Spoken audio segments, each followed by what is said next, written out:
of the wildest ones. So the couple sat down and said, "Hey, nice to meet you." And said, "So I'm curious, how did you guys meet?" And they kind of giggled and were kind of embarrassed. And I thought, they probably met on Tinder and they just feel ashamed about it. So as a joke, I just said, "Well, come on, guys. It wasn't like you met on Craigslist." Then they really started laughing. And I'm like, "Wait, what? You guys met on Craigslist?" Are you going through life blind? This is Eyes Wide Open with Nick Thompson. On this podcast, we share knowledge and stories that build human connection while elevating stigmatized societal issues such as mental health, holistic wellness, culture, free speech, and more. All to ensure we show up in the world with our eyes wide open. Our guest today is Timmy Gibson. Timmy is Kansas City's #1 wedding officiant. He's also a matchmaker, dating coach, and couples coach. And he's the host of the Timmy Gibson Show podcast. Wow, that's a tongue. That shouldn't be a tongue twister. But it was. So how are you? Welcome to the show. Man, doing good. Yeah, thank you so much, Nick. It's good to be on here with you, man. Yeah, it's my pleasure. I'm just like enamored by your background. It just looks so relaxing. Oh, I appreciate it. It's all my wife. Before she moved in, it was just white, nothing. And then she brought in a whole forest. I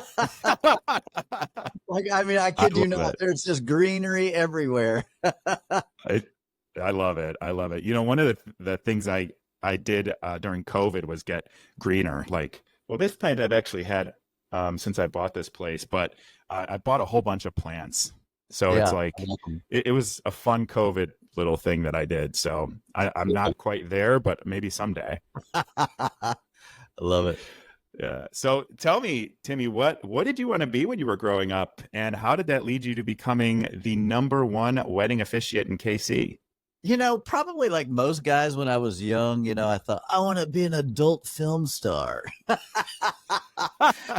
But I was raised in a super religious home. Yeah. That not for real. But I think because I was so religious, I wanted to be a pastor. And I did. After I graduated high school, went off to seminary, got my degree, theological degree, went on into pastoring, was an evangelical pastor for 30 years. I know I don't look that old. And spent 30 years doing that, and honestly just had kind of an epiphany, kind of an awakening, and left religion. And because I was a pastor, I was already doing weddings as a pastor. And that led me into thinking, wow, well, you know what? I've already got this little side hustle here. I ought to just turn into it and see what I can make of it. And next thing you know, here we are, doing a lot of weddings a year, a lot of relationship coaching, a lot of premarital, counseling, and that led me into matchmaking and date coaching, and it's been a great journey. So yeah, I didn't grow up really thinking, hey, when I become an adult, I want to be a wedding officiant and a relationship coach. But you know how life happens. You start going down the road, and one thing leads to another, and here we are. That's why I love that question. There's always a story there. So you left your evangelical religion, right? I think you said 2018 last time we chatted. Yep. What I would love if you wouldn't mind to detail what was that experience like, and then what changed your mind, and what was it like kind of shifting your whole belief system? Sure. Yeah. I was steeped in it pretty heavily, and I always had doubts and questions. I don't think anyone that's of any religion, Christian, whatever it is, you have some doubts and questions, and you wonder. And for me, it really began as more and more facts were coming in about the universe and about our world and the age of the earth and various things like that. It was confronting my faith belief. Because I, as an evangelical, I believed that the Bible was the Word of God. I don't believe that now, but I believed it was the Word of God, and it was accurate and, correct. And the earth was 6,000 years old and all those things. And Noah actually built the ark, and Jonah was actually swallowed by a big fish. And I believe those things to be literally true. And then as time went on, I was like, no, those aren't literally true. That's absolutely not true. And the fact that we know the earth is ancient, and on and on and on. And then the big piece for me, Nick, was a conversation with a fellow Christian friend of mine who was asking me about why I was allowing my son to play with our neighbor kid who was a Hindu. And I was like, what do What? you mean? Yeah, I was like, what do you mean? Why am I letting, well, what if he corrupts your son and pulls him away from Christianity and, Hindu's a false religion? And I'm like, wait a minute. It's a false Whoa. religion. These are some of the most wonderful people I've ever met in my life. They're so kind and caring and generous and thoughtful. You mean to tell me you think these guys are going to hell because they're not Christian? Yeah, you got to believe in Jesus. And I was like, that literally, I was like, no, I'm done. That's ridiculous. There's no way that's true. There's literally just no way that the universe is set up to where only the Christians have the ultimate truth. Nope. And so that was the walk away for me. And then, I still revere or love the idea of, Jesus' teachings of being kind and Mhm. generous and loving and merciful and forgiving and all those principles. Yeah, I'm down with all that. But I don't think you have to be a Christian or a person who believes in Jesus in order to have a good experience in Or the religion, right? You don't have to be or a person that anything. believes in organized religion to believe any of that. Absolutely. Yeah, I'm agnostic at this point, and I Mhm. I would say I'm a spiritual agnostic because I still do, I meditate and I still will ask the universe for guidance and things like Me that. But too. yeah, I'm definitely probably even agnostic but not atheist really when it comes to specifically just the Bible God. Um so yeah, it's been a crazy journey. I lost a lot of Oh my friends God. in the process. It's been an interesting journey. I bet. I have a very similar yet different story about my religion journey. So, when I was a kid, we were hardcore Catholic. I grew up hardcore Catholic, went to a Catholic school, second grade through eighth grade, the Yeah. same one that my dad went to, my uncles and aunt went to. My grandparents were founding members of the church. And my uncle was a priest. My one uncle became a priest. So I had all of that. And then my grandma, who was my favorite person in the world, and I wish she was still around, but she's not. Unfortunately, it's probably maybe better to. Because I don't know how she would feel about my religious journey, but but Say I had right. I had this same idea growing up that I was going to be a priest, just like my uncle. Like I looked up to my uncle and all of that stuff, and that fizzled right as soon as I had other things I wanted to do more, but like I kind of had this in my head that was a family thing I needed to do. I had this moment. I questioned stuff later. As I got into junior high, I started questioning some things. And then I think I was a freshman or sophomore in high school. And I went from, a 17-person class for second grade through eighth grade, where I knew everybody. My world was very, very small.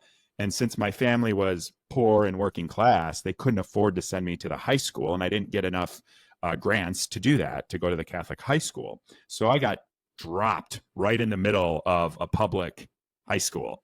And on the second day, it was just shocking. On the second day, we had a student that was murdered in a local forest preserve. And I'm like, what? So they're starting the day off letting us know that a fellow student body was found and I'm just like shell shocked at this right. point by all the different personalities, 1,800 people getting shot and killed in a forest preserve.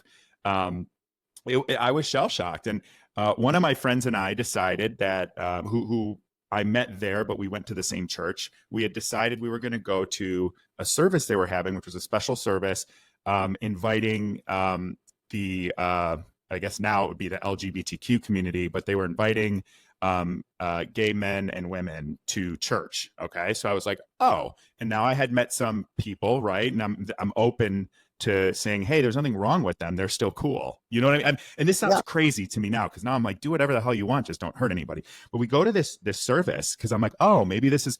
And they started off pretty much with this message that God still loves you, but you're wrong. Like you're not a good person.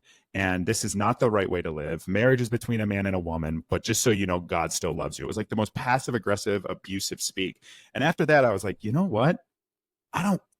This ain't for me. Similar to you. I'm like, if you're telling me that my friends and family who are loving someone else, that and you're telling them they can't love, like this isn't God, like this isn't aligning for me. So that to me was a point where I'm like, I don't want to be a part of this anymore. And I tried other religion. I tried other churches, more new age stuff. And I always felt like an outsider, or like I just was, you have to like buy in so much and you can't question things. And if you Yeah. question things, then you're kind of viewed as an outsider. And I didn't Yep. like that. I want inclusion. We're Yeah. all human beings, and so anyway, I just had to share that, hearing your story and seeing the similarities of how religion can sometimes just turn you against someone else just because they're different. Yeah, it's a very us and them setup. The whole thing is a very us and them. It's the saved and the lost. It's the God and the devil. It's the in the church, out of the church, the heaven, the hell bound. It's all black and white. Yeah, and it definitely, for me, early on, I was an early adopter of same-sex marriage because I was a supporter of it, and that actually got me disfellowshipped from my evangelical, my first ordination, the group that I was a part of. Um, they found out that I was doing same-sex ceremonies, and they said, "Yeah, you can't do that and be associated with us." And I'm like, "Well, bye bye." Like, I don't want to be associated with you guys. And so that Good was for kind of, you. yeah, I was like, no, I'm not going to do that. It's very culty. It sounds very culty, Very, which I very. talk a lot about cults now. I never thought I would be so embedded in the cult community, but here I am. But Oh, it sounds very culty. dude, I interviewed a guy from Heaven's Gate and Oh my met him God. like in person. We did an interview together. He happened to be passing through Kansas City, and yeah, he got out about a year before they committed mass suicide, the whole Heaven's Gate. Yeah. Yeah. It was Wow. wild. His story was wild. His girlfriend had stayed in it and committed suicide with Oh all of my the other cult gosh. members. Yeah, he just said something in his stomach was just feeling icky about it. Was just, this seems a little off. Yeah. And of course, as an outsider looking in, it's just like it's way It's a off. way off. But When I you're can how it's like the warming of the kettle, the frog's in there and it's just Yep. warming a little bit over a little bit, and you don't notice it as much. But goodness gracious, as an outsider looking in, even now with religion, when it's hardcore evangelical or anything that's just hardcore religious, I look at it and I'm just like, whoa, I used to Me be too. like that. That is wild. I literally used to think people were going to hell. Yeah, me And too. it would give me this weird sense of like, I don't even know, accomplishment to be like, The that person doesn't superiority, believe like, in God. I'm in Yeah. the know. I'm in the know. I'm in the in club. I'm in with the creator of the universe. Yeah, it's crazy. Yeah. It's It's crazy. it's wild. But I think you're right. It's like the frog in the pot, right? Or if it's all you ever know growing up that way, you just don't know the outside world. And a lot of times that's part of it too, right? Is if you don't get that outside influence, you don't get new information, you're just stuck in an echo chamber. So Yeah. what else are you going to believe? It's kind of like the Truman Show, or if you've seen the movie The Village, if you haven't, I highly recommend it. It's like that. It's like The Village, where this community thinks this is out, and there's the monsters are there, and Yeah, here it's we're safe. And so safe. they go out there into the woods, and they get through the woods, and they're like, oh wait, we're in Dallas, Texas. Yeah. Yeah, Yep. there's no monsters out there. When I first saw that movie, I hated it with a passion. And now it's probably one of my favorite M. Night movies because Yeah, I look at it like that. I look at it right. differently. Yeah, it's a very profound movie, really, when you watch it in that kind of a context. Right. And I think part of the problem with that movie and the way I viewed it is it was marketed so differently than what it turned out to be that I went in with the wrong expectations. I think that Yeah, was part of it. I was yeah, expecting a horror movie and I didn't right. get that. And it Yeah. wasn't that. Yeah. Yeah. So you're I got to ask, being the number one officiant in Kansas City, are there people like nipping at your Woo. toes? Do you ever slip to number two, or do you got that city on lockdown? I got lucky and been doing this for 25 years here in Kansas City. And so, yeah, I've pretty much got it on lockdown and have a team of 7 officiants that work with me now. And Oh, wow. yeah, I have a Buddhist monk that's on my team. I have a beautiful queer lady that is on the team, and she's just fantastic. And yeah, and I got a couple religious people that are, Christian. And then, of course, me and a couple other people are the more non-religious, spiritual type officiants. But yeah, I got lucky. Kansas City's, it's not a small city. I think it's what, 2.6 million, I think, or something like Oh, that. So it's wow. not tiny. But I think when you're the first in it and you've stayed up with the growth of the city and you keep adding and growing with the technology and all that, I've just gotten lucky, honestly. It's just really luck, to be honest. Well, and hard work. Let's Sure, not give sure. yourself credit. You've got 7 people you work with. And also, I Yes. think that's so cool that you have such a breadth of people because it shows that people can coexist when they don't believe and agree on the same things. I like that, Yeah, especially religion. absolutely. Absolutely. What is it? So, what's the process like? This is my own curiosity. What's the process like for you specifically, not for the other ones? Maybe the Buddhist one would be fun to know too, but what's your Yeah. process for planning a wedding that you're going to officiate? Do you give free reign to people? Is it customizable? How's Yeah. that work? Yeah, so I have two scripts that people can work from. So when they inquire, and they want to book me, I say, oh, here's the deal, and they fill out this form so I can get some background information on them, and I find out if they're religious or not. And then I send them the scripts and say, hey, read through the non-religious one, read through the religious one, and tell me which one you like. And then from that, we'll work from and customize it as much as you want. Kind of like the Love wedding that. dress, right? When she picks out the wedding dress, she picks it out and then has it custom fitted, has it altered to fit her. She doesn't make it from Right. scratch. So that's kind of what my templates are like. They're a complete template, but I allow the couples to completely wordsmith it however they wish to make it. It's their wedding. I always tell people, listen, I don't have an agenda here except to do a good job and get a good review. So you tell me what you want and what you envision for your wedding, and I'll make that happen. And then we do a rehearsal, of course, and we do some meetings beforehand to make sure we're all squared away. Because again, at the end of the day, I'm officiating, but it's not my wedding, it's their wedding. Right. And so what do you want? What reflects you? What makes this real to you? And what do you want to do in your ceremony? And this is funny because I'll meet with couples and sometimes the in-laws will come, or the parents. And that's always funny because they'll say things and I'm like, I'll always ask, I'll say, now whose wedding is this again? I bet you get a lot of that. Yeah. Because I'm like, listen, if the kids aren't religious and you're religious and this isn't your wedding, then, right? I mean, there's nothing wrong with paying some homage to your family and honoring your family. There's nothing wrong with that. And I even encourage couples to do that.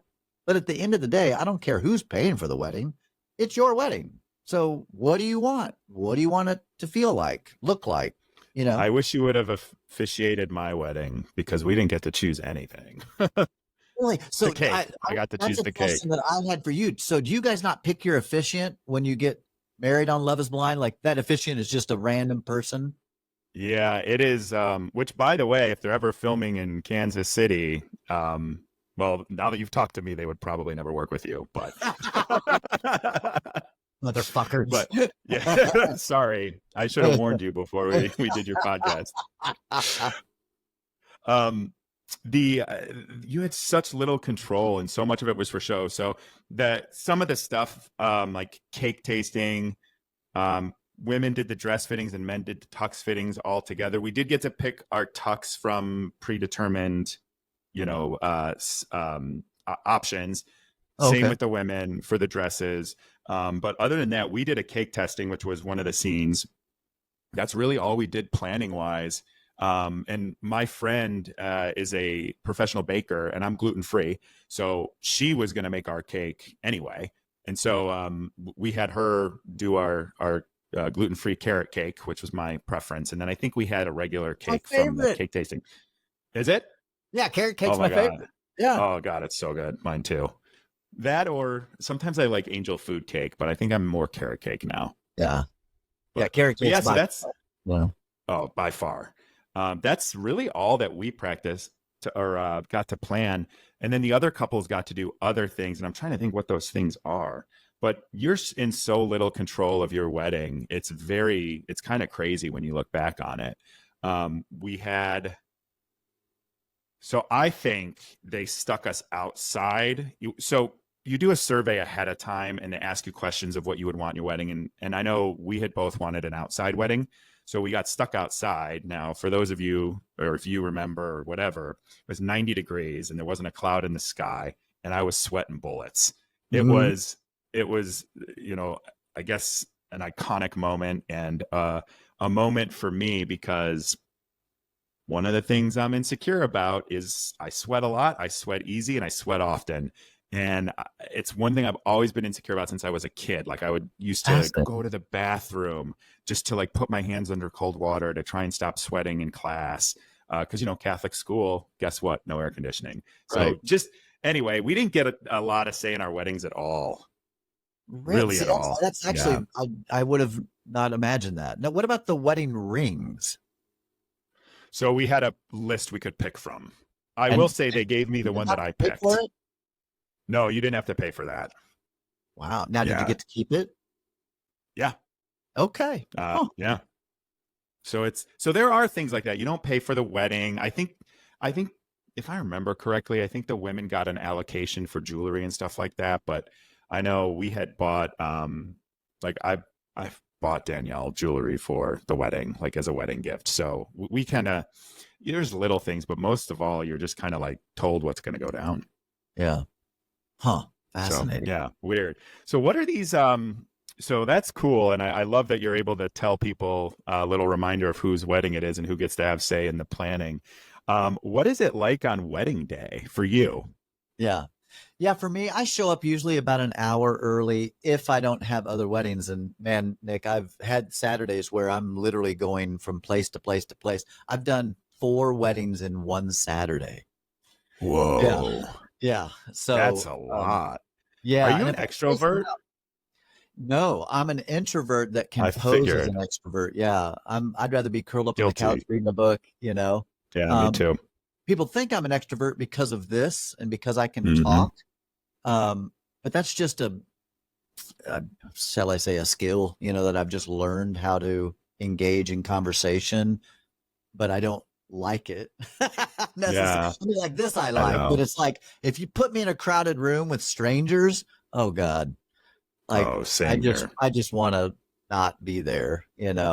Um, Isn't it funny how people have this like internal view that extroverts are like weirdos or yeah, antisocial or something or because no one ever believes me when I tell them I'm an introvert either. They're like, what? yeah, You speak so eloquently, you talk to people, you have a podcast, you public speak, and I'm like, yeah, and then I'm dead for like days. And yes, like this week is usually I try not to do more than 2 podcasts a week because on top of work and other stuff I've got going on, it's a lot. And yes, yeah, this week I think I'm done 4 or I'm going to have done 4 by the end of the day. I'm like, man, I had to like, I need to like sleep for 2 months after this. yeah. What is it they But say it's, that people that are introverted that when they're around people, it drains them. Whereas yes. extroverts, they're infused with energy when they're around people. That's how I think they can say you can kind of identify what you Yeah. are. Well, I agree. And I kind of like flip it a little because I think it's more about how you recharge. So Mm, for people like us, we recharge with that book, or I listen to a lot of podcasts and go on walks. That's how I recharge. Or you curl up yeah, on the couch with a book. That's us recharging. That's us plugging into the outlet. Where if an extrovert does that, or some, and we're all a mix, but an extrovert recharges by socializing with people. So that's why they're out and about and they're the life of the party because that's where they're filling up their cup or plugging themselves in. So I think it's yeah, really more like how you recharge and how you show up because we can all sure, show up extroverted if not everyone, but you and right, I can show up extroverted when we need to. yeah, yeah.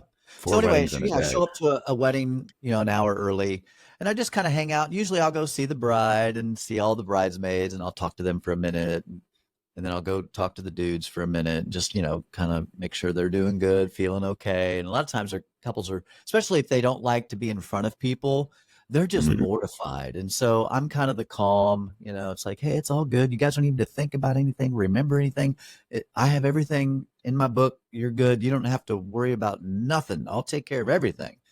And And then, usually the wedding planner comes and gets me. And of course, I get all mic'd up, of course. Mhm. And then, the wedding planner comes and gets me and puts me in line. I'm usually the first one that goes in to kind of let everybody know, hey, guys, the officiant's here. We're getting ready to start. And you'll find this funny, Nick, because when I do a lot of weddings for Catholics, people that are Mm. Catholic, they don't want a priest to do it because they're doing it outside of the church, right? So anyway, and it's always so funny. The more Catholic they are, they always call me father, which is funny because like you look at me, it's like I'm a father with all these tattoos. Like they're like, should I call you father? I'm like, you can just call me Timmy. That's I get guys it though. with that too. Guys are like, Tim, you go by Tim? I'm like, no, it's Timmy.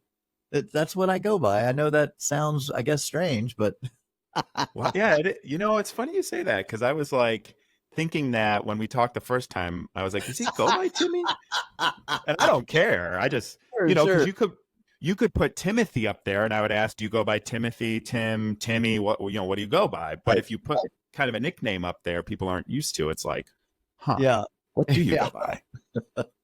Yeah. And then the big thing is, once the wedding's over, I sign the marriage license and then I'm out. Like, and I'm on to the next wedding. So one of the Wow. wild things that, again, going back to the introvert extrovert, every couple that I marry, they always invite me to stay for the reception, which is very kind. I it's Mhm. very generous. And I really appreciate that. I've never ever done it. I've never stayed for a reception unless it's somebody like a personal friend. Right. Because for me, that's torture. One, I'm the officiant, so everybody wants to come and talk to me and tell me that I did a great job, and it's all very kind. I appreciate it, but it's also like this is torture. You all know each other. I don't know any of you, Yeah. and this is just Small so talk. uncomfortable. Yeah, it's so uncomfortable for me. And again, like you said, I can do it. I can do small talk. I can chat with the best of them, but it's just killing me on the inside. Mhm. It's And like I I'm can slowly imagine. dying. And I can imagine when you've got 3 more weddings coming, you're just like, "Oh my God, how am I gonna do this?" Yeah. Yeah. It's So it's yeah, so wild.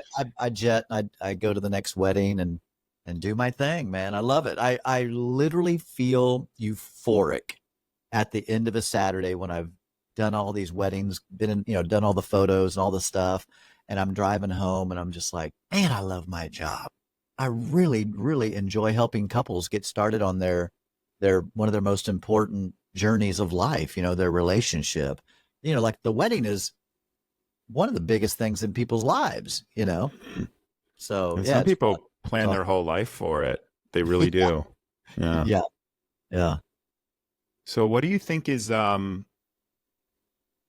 let's shift gears because I want to talk about dating and relationships.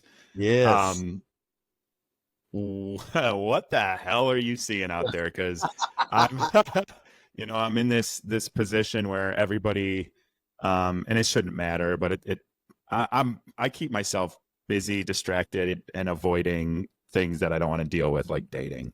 Sure. And for me, I look at dating now, and I'm like, where do I start? What do I do? It was horrible 3 years ago, and now it's worse. I don't want to go on dating apps.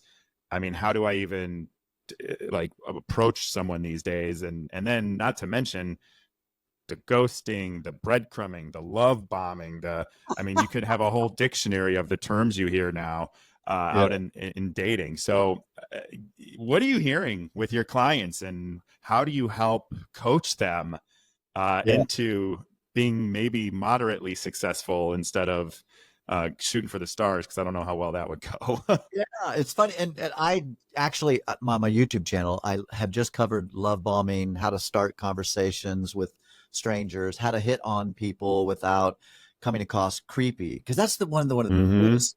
My male clients are always asking me, how do I start up a conversation with someone without being creepy? And yeah, what do I think about what's going on out there? COVID really made it interesting. It just really made it interesting. So I throw these events called mixers, singles mixers here in Kansas City. Before COVID, when I would throw these mixers, I'd have 200 singles show up to my parties. Yeah. And this is COVID, of in course. KC. Yeah, in Kansas City, Wow. I would rent out a space, and yeah, we'd have a DJ there, we'd have bartenders, and it was just off the hook. It was crazy. That And sounds so then fun. COVID happened, and it shut it down completely. Well, then coming back from COVID, the events will have 30 people.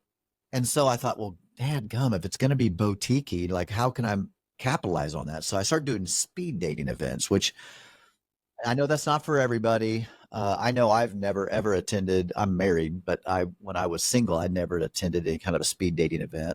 So, the fact that people do attend those events, it's just amazing. But they're great because it gives you a chance to engage in a 5-minute conversation with everybody there.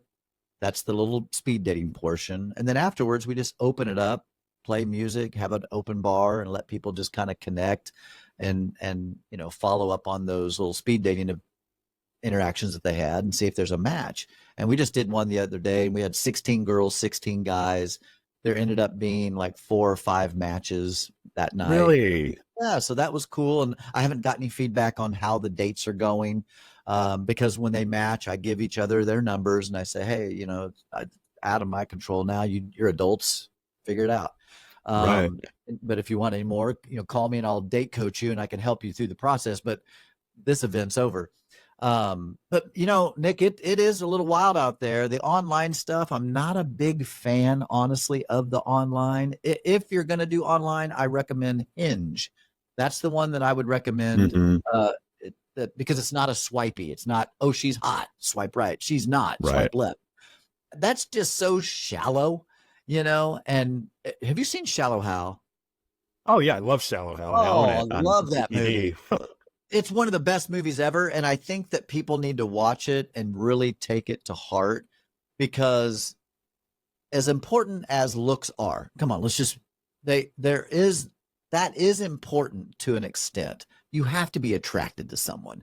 That's why I found Hmm. Love is Blind so fascinating, because I was just waiting, like, yeah, they've connected through the pods, but just wait till they see each other. I Hmm. just was like, man, I just don't know how this is going to go, because looks do matter, but they're clearly not the most important piece. No, And they're if we not. can retrain our brains to date in a way that makes the things that are most important, and not date in a way where you're really validating and making important the things that aren't as important, you know? And so that's why I don't like the swipey apps, because that's Yeah. all about looks. Do you think she's hot? Do you think he's handsome? Are you reading the bio? Really? Sometimes you do, sometimes you don't. But it's That's like, something I always did.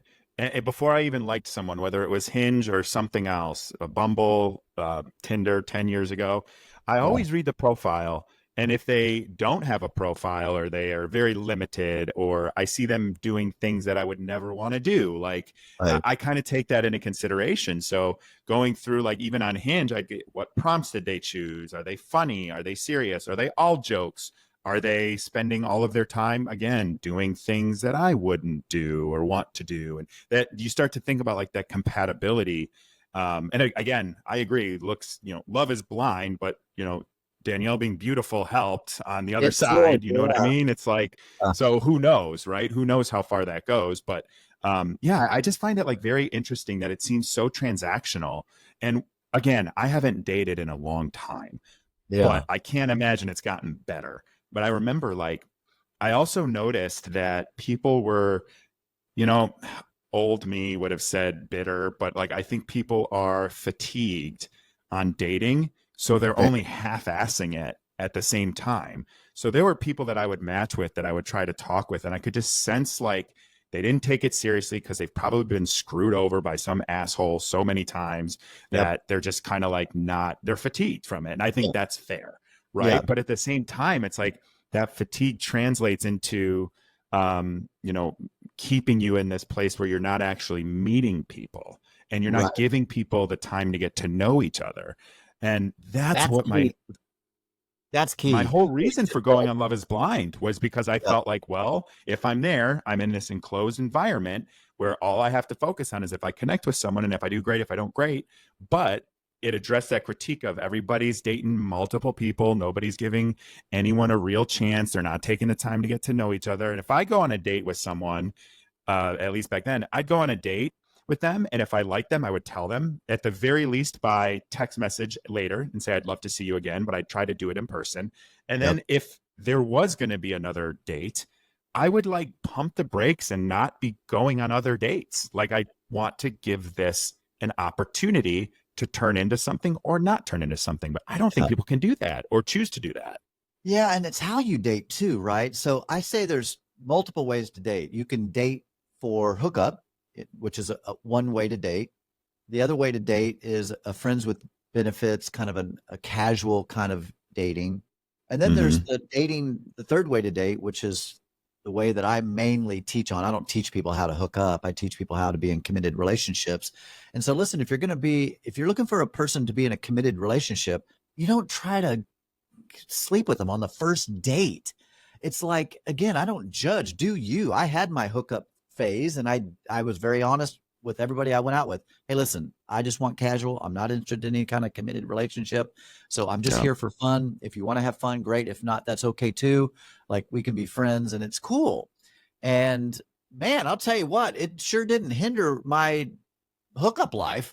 I think, they appreciated the honesty, honestly, because some people would try to act like they're wanting a committed relationship when really they're just trying to get in bed. I'm like, you know what? If all you want to do is just have sex, just tell them, just be honest, because maybe that's what they want. And let them make a decision with that information. Yeah. So there's just different ways to date. If you're looking for a committed partnership, you're not leading with sex, and you are, like, back to your point, which I think is the rule that I teach couple, or when I'm date coaching, I say, listen, 3 date minimum. Unless it was just a clear no, and there's times that you meet people and it's like, yeah, no, like there's just no way this is going to work out. Okay, fine. But oftentimes you meet someone and if they don't just sweep you off your feet, that's okay. You know what? Do another date. Do something different. Go do a different activity and just see how you connect. And try to do at least 3 dates to really give it a shot to see if there's not some kind of connection, because people can grow on you over time. And I think we make our judgments are too quick based upon our little shallow thinking that this person's not a fit for me. And you may have just missed out on the most wonderful person, your perfect soulmate Disney match, because they didn't fit into your little silly boxes. I know. And I think we just kind of, it comes back to maybe it's like dating trauma or something, or the fatigue again. And I know I got like this too many years ago, where I was just like, I'd go on a date with someone and I went in with the mindset of, I just want to get through this. And like that mindset, it's crazy because it is. It's like when you ready to make that leap, like you kind of got to be ready to make that leap. Right.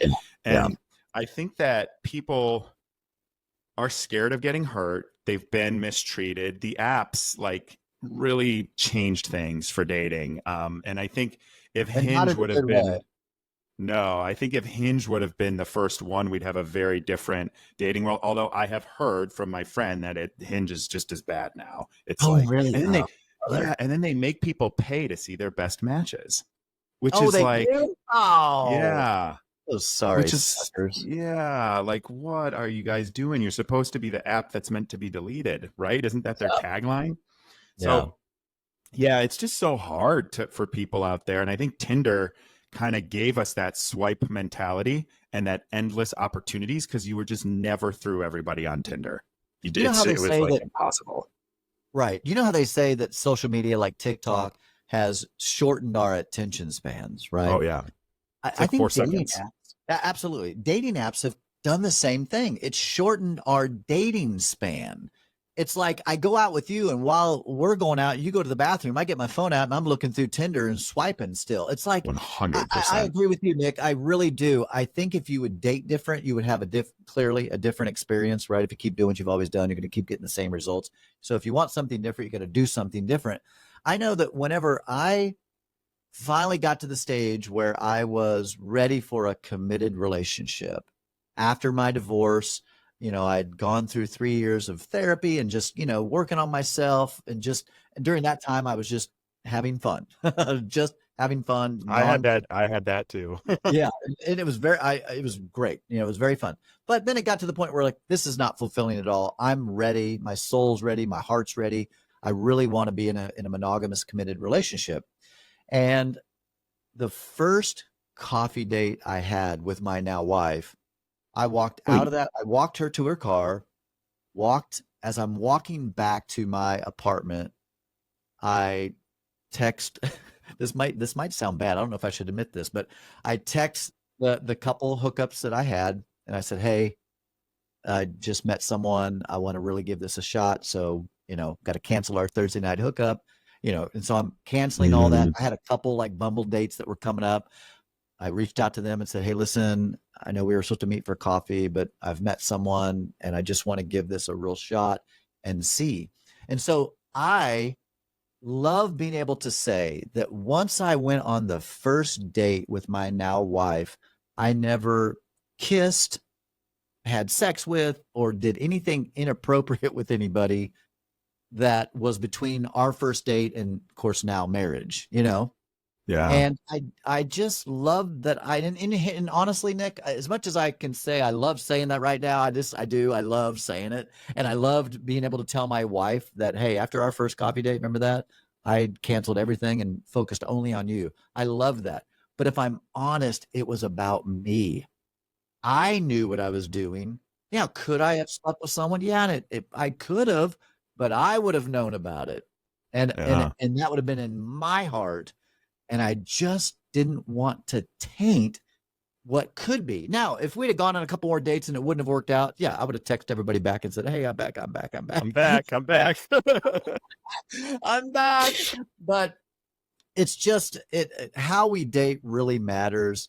And, it's COVID definitely, that era changed things, where people feel a little bit weird sometimes getting out in public. But I feel like we're kind of getting back now. I mean, I know things are pretty hopping and popping, and you just got to get out there and mix and mingle and have those conversations, and even be vulnerable enough to talk to your friends and say, "Hey, I'm in a good space. I'm ready to meet someone. Hey, if you know anybody, It's my do you ever way." watch The Office?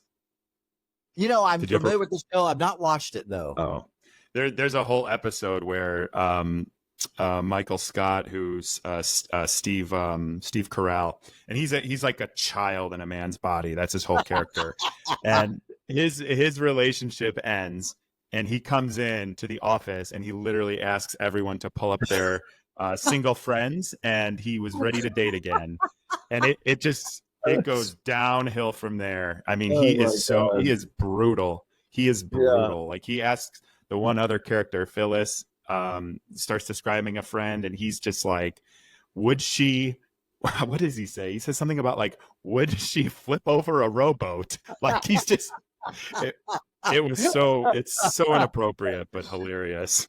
I doing weddings, Nick, it's been really fascinating because every couple that I marry, every one of them, the first question I ask is, how'd you guys meet? All kinds of ways. All What kinds are of some of ways. them? People, friends introduce, met in college, met at work, dating apps for sure. One of the wildest ones. So the couple sat down and said, "Hey, nice to meet you." And said, "So I'm curious, how'd you guys meet?" And they kind of giggled and were kind of embarrassed. And I thought, they probably met on Tinder and they just feel ashamed about it. So as a joke, I just said, "Well, come on, guys. It wasn't like you met on Craigslist."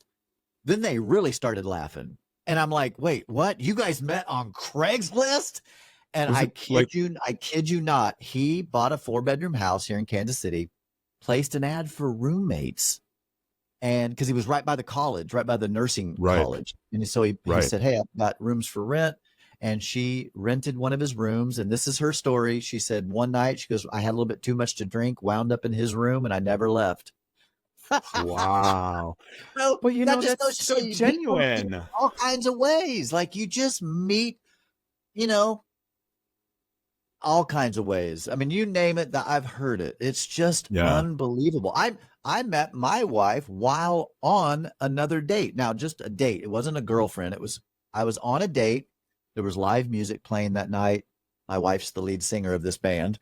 And Mm. I just thought, wow, she's pretty and something about her. Her voice is great. And just something about her demeanor, something about her spirit. I was like, man, that girl is really interesting. So I made sure to get the band's Instagram. And so my date ended the next day.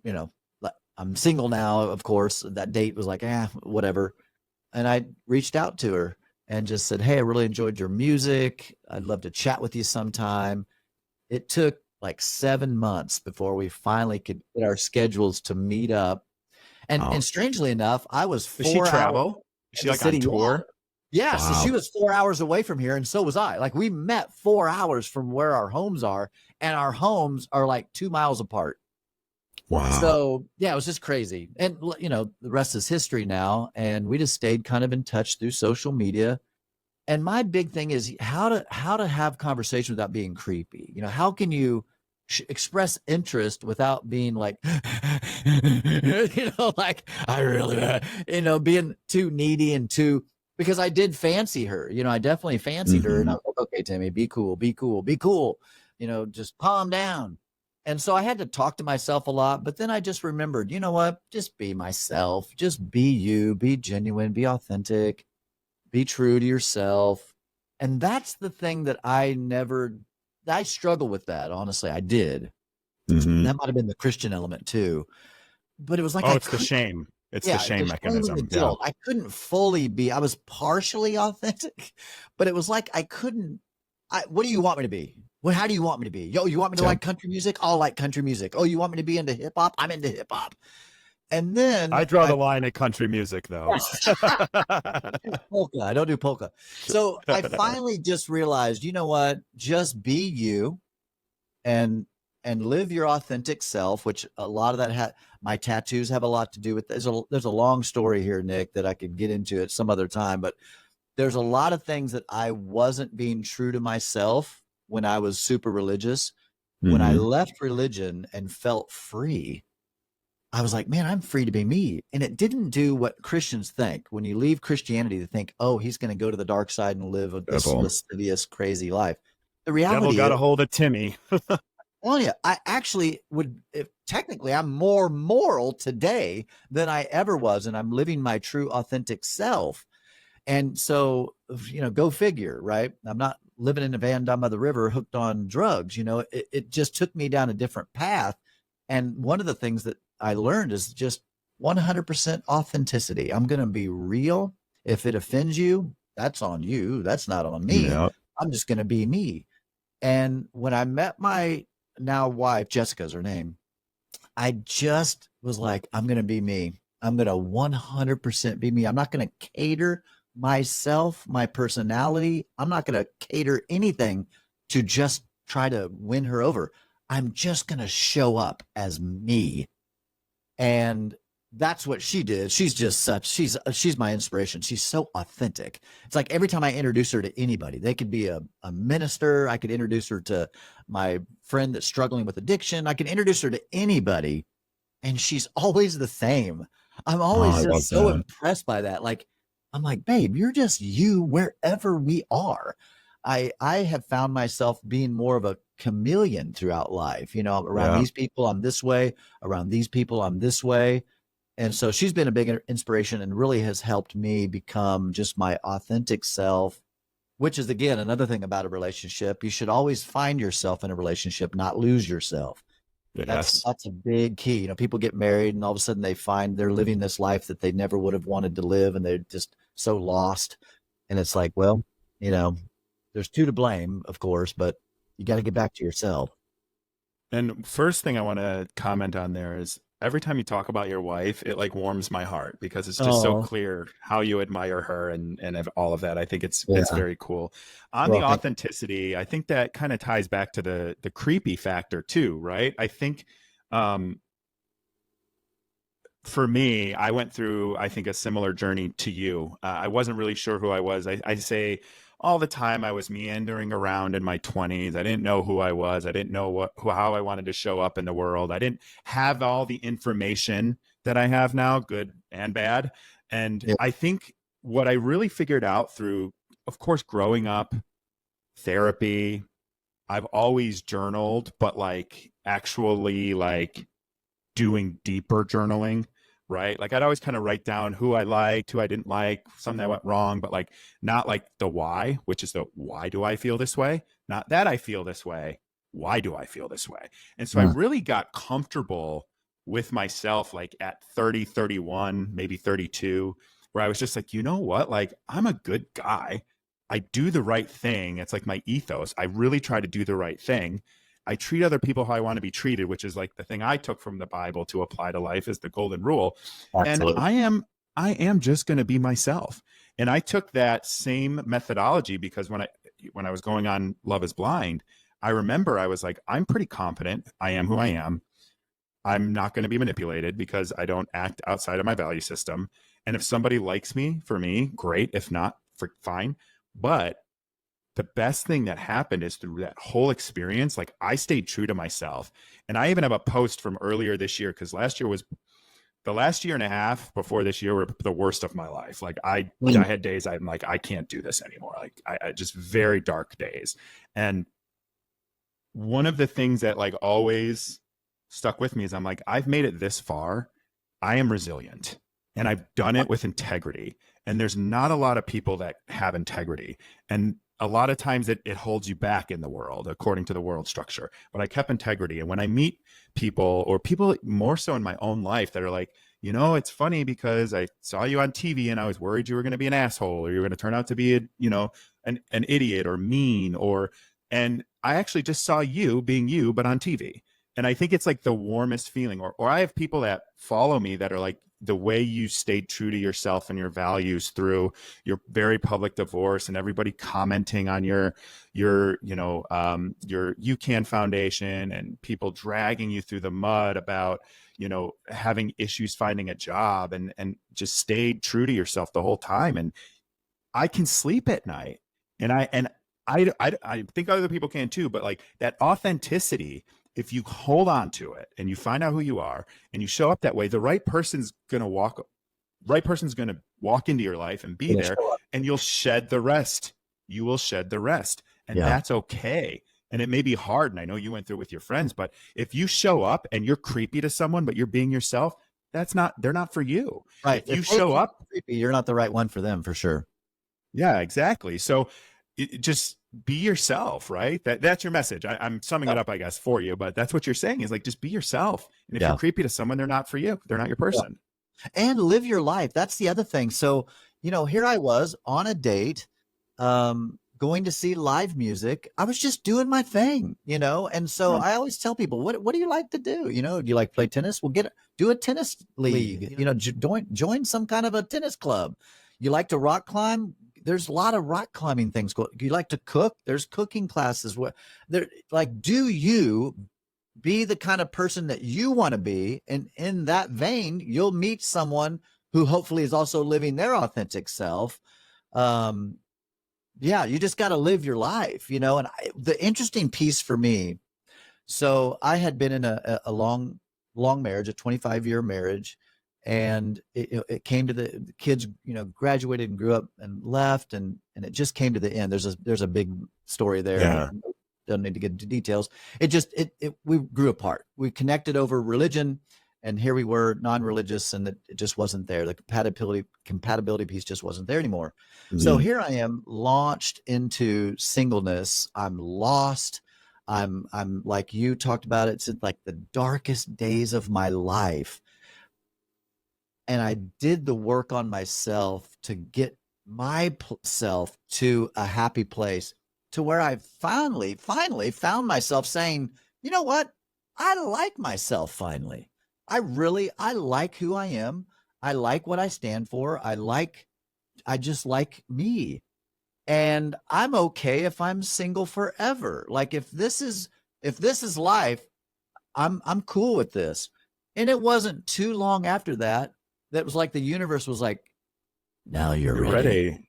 Yes. It was like the universe is going, aha, you have received the gift of you're okay with it. Now I can bring you a partner, because people say, I'm looking for Mr. Right. I say, but you know what? It's more important to be right before you look for the right person. Like you Yeah. have to be right with yourself and look in the mirror and say, you know what? Yeah, I'm good. And not in a cocky way, but just I'm in a confident way.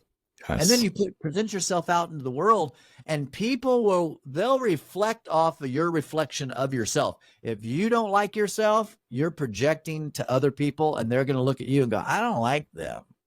That's That's because you don't true. like yourself. But if you like yourself, that energy gets out there. And I'll tell you, maybe this is true for you too, Nick. There was a lot of women that I swiped on or hinged on that I'm still friends with today. Oh, Still totally. dear friends with them today. In fact, there were two women that I matched with online who stood with me as my kings and queens courts, what my wife named it rather than groomsmen and bridesmaid. We call it king's Love court, queens that. court. Anyway, so I had a couple queens on my king's court, and I had met them through dating apps, Yeah. and it was never intimate. So obviously that might have been a slight That's a little different. but they were people that I connected with, and it was just after our first date, it was clear that, you know what, I like you, but not in that way. And so we became friends. And so yeah, men can be friends with women. And I had a couple dear friends of mine stand up at the altar with me on my wedding day. I love that. I've met several people that I'm friends with, close friends with, on dating apps many years ago, and over the years, back when I used to date and meet people in life, because I don't do that anymore. But it's one of those things where you can actually like find space for people you connect with in your life. That doesn't mean everybody's got to be your best friend or everybody has to be a partner, but you can find people and fit them into where they go, and you'll fit into where they go. And that's all part of being authentic. Absolutely. And I have to tell you this because I just thought of it. It's funny. There's I think it might have been a TikTok. It was TikTok or Instagram reel. It was this woman talking about where are all the single men in their 30s and where are you? Like, I'm going out, you're not out. I'm doing this, you're not there. And I wrote on there, I'm like, we're at home. Like, and that's like, that's me. That's me. I'm like, I don't want to do dating apps anymore at all. I can't even imagine for me what it would be like on a dating app right now. And there was someone, I was in San Antonio last January in 2023, and there was someone who was, I don't even know what to call this. They made a fake profile of me, and I was in San Antonio, and they were doing it. And I had people DMing me being like, hey, did you move to San Antonio? And sending me like screenshots of this fake. Yeah. Oh, man. So if I can't imagine what it would be like to really be on there trying to navigate Hinge. I just can't even imagine. So I got to get, my therapist is like, well, she gave the same advice as you, like find things to do with people that would be like-minded. And it's hard because I have like, I just don't leave the house. I go to the grocery store and I go to Target and I go on walks. Grocery store is a great place to meet people. Again, you got to be careful that it doesn't come across creepy. But I remember when I was single, I would say, I had a good dozen dates that came from Trader Joe's. Wow, really? Okay. Yeah, I would just, when I would walk by someone, if I found them attractive, I would just lean over and I'd look at them. I'd say, hey, I go, are you single? Because you're super cute. And I could just instantly, if I could feel their vibe, if they were open to it or not. Most were open to it. Some were just like, I'm so flattered, I'm actually engaged or whatever. I'm like, hey, totally cool. I'm, kudos to you. How do you get that confidence? Gosh, being in sales all of my life, I'm used to rejection and not taking it personal.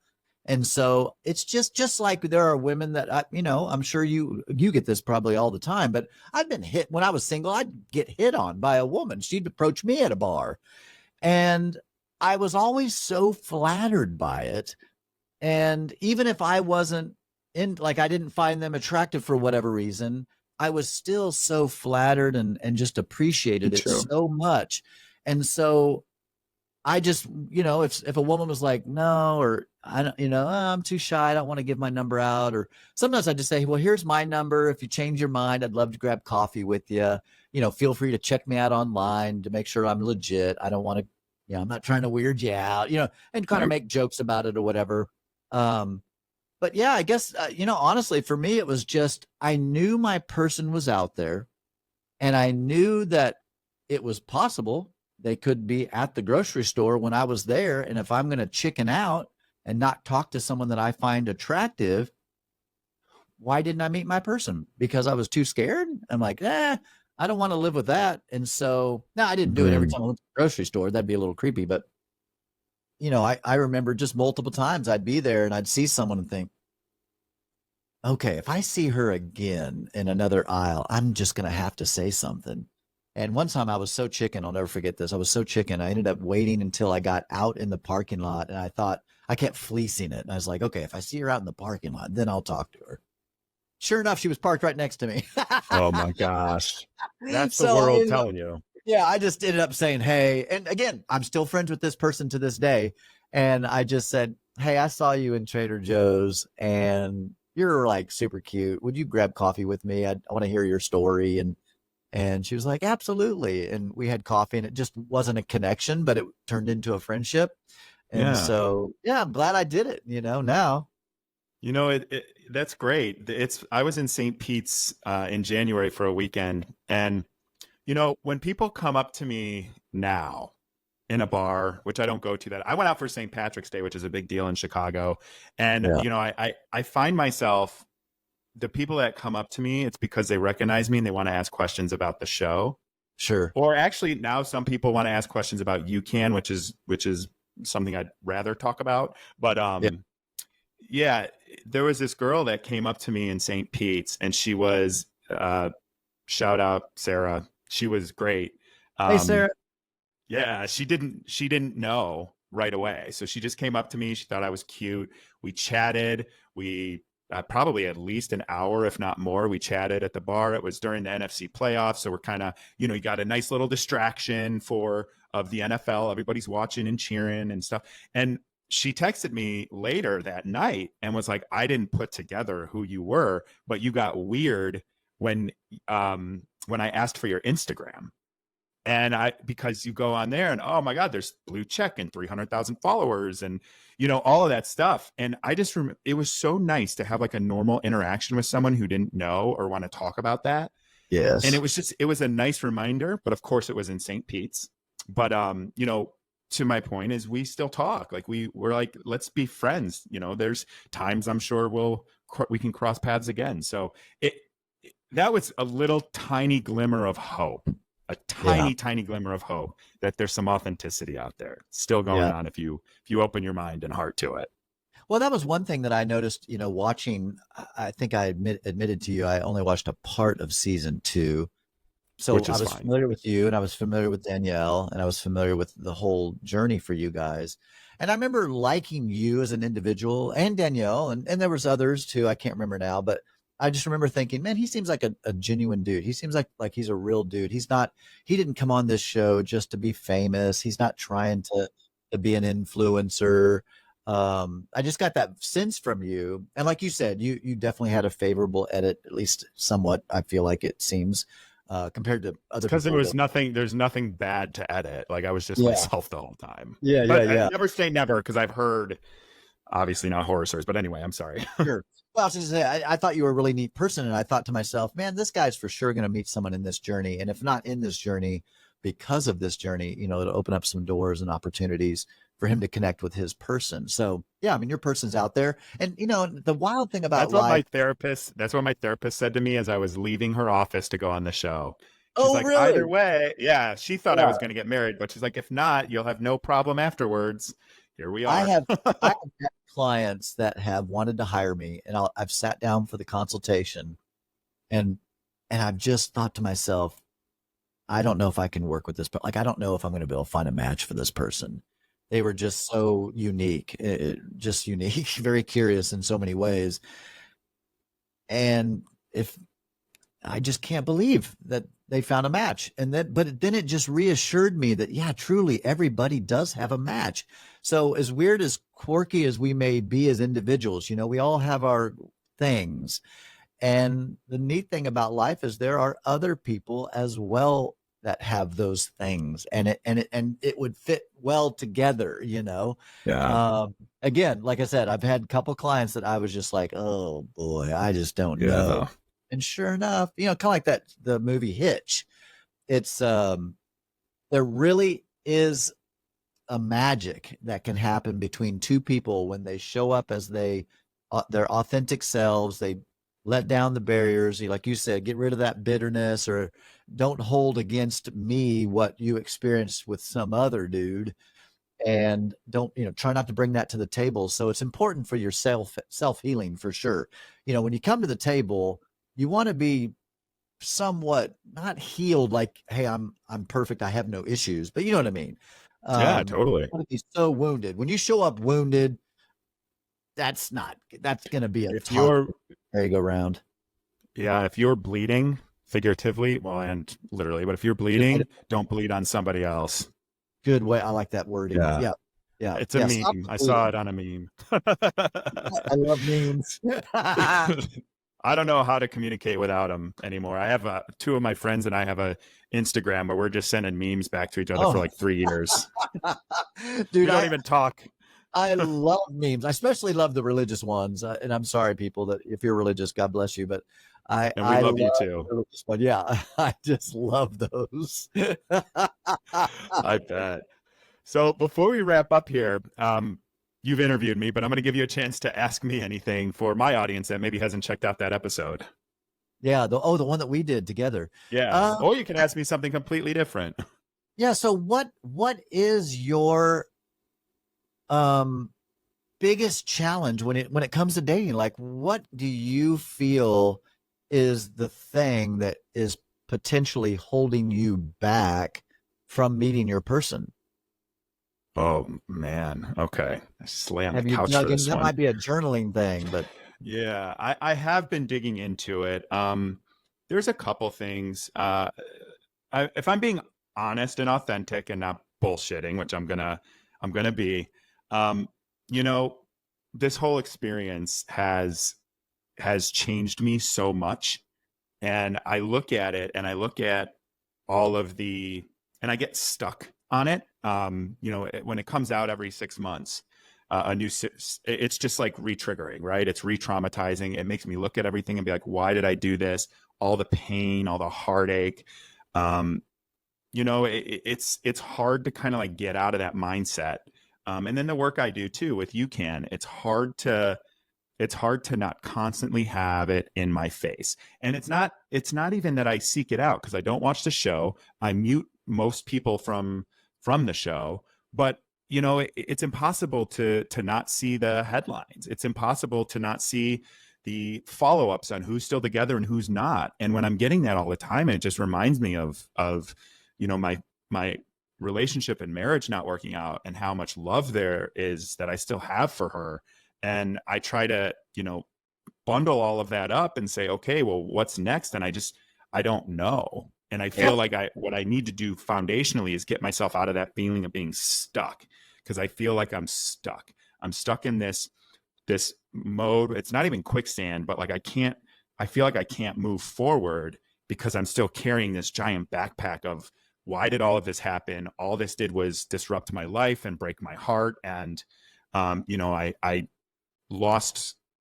And again, it's hard to even say, but like, I lost my wife, I lost my new family, I yeah. lost all of this stuff. And so it's just this constant reminder that I'm trying to like figure out how to work through, so that I can go out there and be in the right headspace to be in a relationship.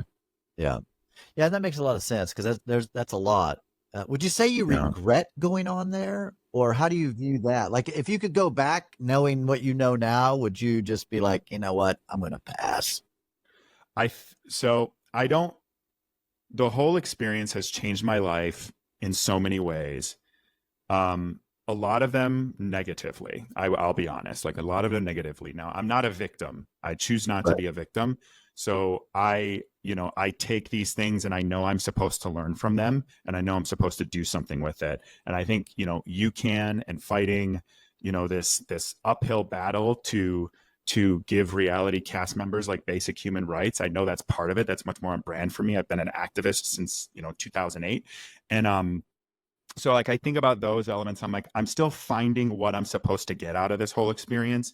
So I want that answer to be 100% no regret. Yeah. But I also at the same time, like, I don't regret my relationship. I don't regret meeting Danielle. We had so many close calls where we should have met that we didn't before that show. So there's a Interesting. reason that happened. Yeah. Yeah. Like one of her best friends was below me for two or 3 years, living below me in a free flat. And she was there almost every weekend and we never ran into each other in the hall. I Wow. interviewed at her dad's company in like 2012, maybe. I interviewed at her dad's company, had no idea. So it's What? Oh, so many close calls like that. And that's where, I know things didn't work out between us, but like, I can't, if I say I wish I didn't go on it, I'm discrediting the most important relationship I've ever had in my life. And I'm not going to do that. sure. So I have like these mixed feelings about it. Right now, I think about how my life was before the show versus how I felt about my life versus how I feel about things now. And they're just so different that I long to be that person, that confident person, that kind of the, if I'm meet the right person, cool. If not, fine. I'll be Right. single. I'm comfortable with myself. And it's not that I'm not comfortable with myself now, but like I want companionship and I want to have a family and and men can have babies forever, but like do I want to be 60, 70 raising a kid? No, I don't think so. You know what I mean? So it's like, I'm Yeah. starting to ask myself these, thinking about these things and figuring out like what the purpose of all of this is, because I believed it was to find me my partner or send me on the trajectory to find it. And I feel like instead my whole story took a fucking left turn out of nowhere. Like a big. Yeah. I'm sure your counselor probably already told you this, if you've not done this already. One thing that I would just recommend is to make a list of all the things that maybe you do regret from the show, the things that you don't like that have come about as a result of the show, and then all the things that you like that came as a result of the show. And then just exit out those things that you didn't like and just 100% turn into all the things that you are grateful and thankful for, and just turn into that and just push all those other things out and say, this is what I'm going to focus on. This is true about relationships. I just coached a couple that had been married 30 years and they had forgotten why they got married and they were at 30 years of marriage. Yeah. And feeling like roommates. And I just brought them back to when they met and how they met in the early part of their relationship. And I said, listen, it's just like when you buy a new car, you buy this car, it's perfect. You don't eat in it. You don't drink in it. You don't do anything. You park way far away from the curb. You usually park in the back of parking lots. You're just very careful. You wax it every night. You're just all, and then, 10 years later, 5 years later, you're eating in the car while you're driving, you're drinking coffee, spilling coffee. I mean, you don't care anymore. Right? Yeah. You just don't care. It's like that in a relationship. Oftentimes what did we fall in love for? And I say, what you did to get them, you got to do to keep them. So all these things that you found so beautiful in this person, after a few years of being together, you forget all those things. And now you're focusing on all the things that you don't like. And listen, all the things you don't like were already there. They were there the whole time, most likely. And you've changed your focus. And because you've left what you really loved and cherished about this person. And now you're looking at the things that irritate you. And granted, that's something you got to really focus on in the beginning to find out, hey, do they have more things that are positive than negative for me to make this work? But once you decide, just keep focusing on those things. So with the show, I think it's kind of the same idea. What'd you get from it? What'd you learn? How has it affected you in a good way? How has it propelled you in a good way? And just run with that. That's great. And leave behind all the other stuff. The writing it down is great. I do talk about it in therapy where I'm like, this is what's bothering me about it. And, try to forgive myself for it and all of that. So, but I have actually never written it all down. That's a really good idea. Cause then it's not this vague thought that I have that I don't want to think about, because that's what it is right now. Yeah. So, Yeah. Especially as a journal. Oh yeah. It'd be so easy for me to do that. So Yeah. I'm going to do that. But I want to thank you again for coming on. This is great. I love talking to you. It's so Dude, easy. I love it too. Yeah. I want to have you on my podcast again. Yeah, I'll come up with some new questions and we can dig in. Cool. Definitely. So where can people find you? You can find me on Facebook. I do daily relationships tips there, as well as my Instagram. Just my name, Timmy Gibson, is Facebook. TimmyGibson. My Instagram is Timmy Gibson KC, because I'm in Kansas City. And YouTube, I think it's just Timmy Gibson KC. I think everything's just kind of the same. Just Google my name. Luckily I have good, whatever that is, searching SEO. thing. SEO. Yeah, SEO. Yep. So just put Timmy Gibson in Google. You'll find me. Or skip that step and go to the link in the show notes, because they'll all be there. So all those links will be down there. Yeah. Well, thanks again for coming on. And I hope you have a good rest of your day. And I can't wait to do this again soon. You, Nick, too. I appreciate you, man. Thank you. Thank you for joining us on this week's episode of Eyes Wide Open. If you enjoy the show, the best way to support us is by sharing or dropping a review. For more information and content, check out engagewithnick.com or find me on Instagram at nthompson513. Don't go through life blind. Do the work so you can show up in the world with your eyes wide open.